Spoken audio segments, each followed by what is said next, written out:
Fleischmann. Thank you so much for joining us today to sit down and talk about something we want to address in our course, consumer behavior. We're really happy to get the chance to talk about it. My pleasure. Good. You're not only an expert in the marketing field, but you're also an author. In your book, Customer-Centered Signaling, you talk about how traditional marketing strategies such as pipelining are becoming more and more useless in the marketing arena. And you yourself describe in your book how the power has shifted from the seller to the buyer, and how marketers have to adjust more and more to this new customer revolution, as you call it. So what do you believe are the most important trends that contributed to this ongoing shift in consumer behavior?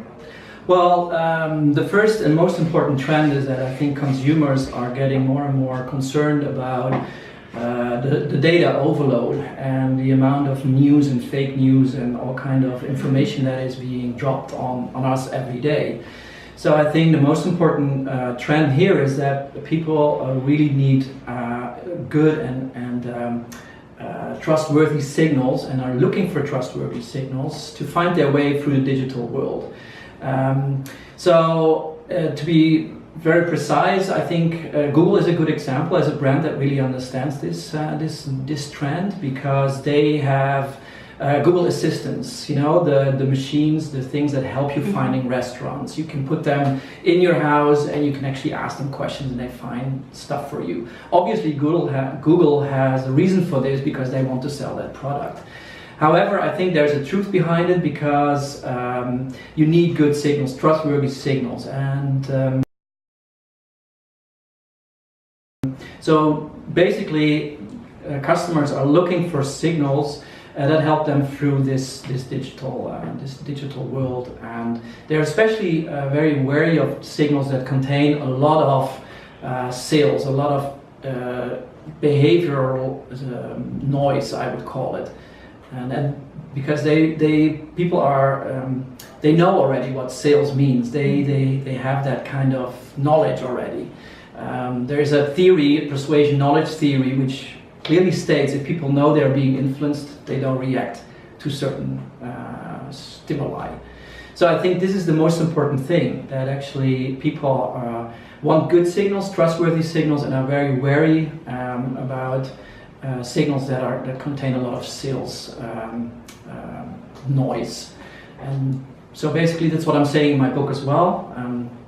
Stop selling, start responsible influencing, so give them good signals with the right information, and people will appreciate that by following your lead into your business or retail outlet or whatever. Yeah. And do you think this is also connected to social media, that became a big thing, that customers want the... It's a good question. I think social media basically was a technological element in this, because we have so many more channels now than we had like 20 years ago.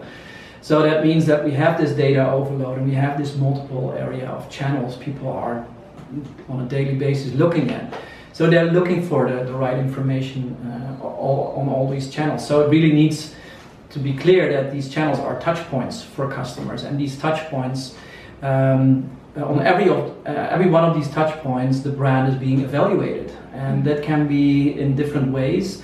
And the combination of the evaluation of the brand on these different touch points will actually make the customer decide if he or she wants to actually engage with that brand. And if not, that's a problem.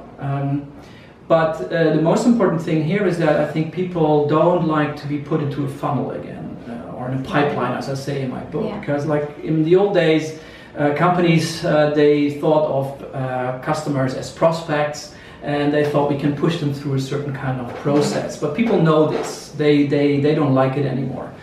And I think that's what really companies or brands have to change. They have to get rid of that funnel or pipeline management idea, start managing their touch points. First of all, they have to know all their touch points, but for some companies, not all touch points are clear.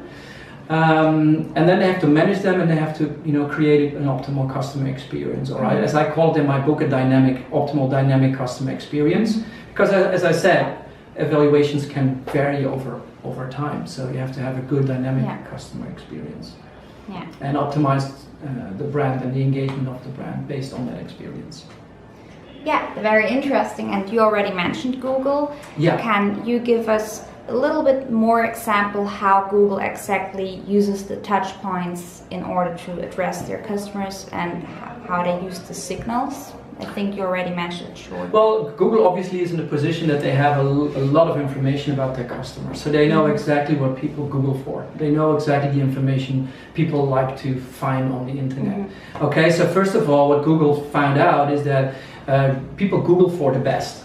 They always use the word the best restaurant, the best hotel, whatever, because they don't have time, so they just go for the best, and then probably use the second or the third organic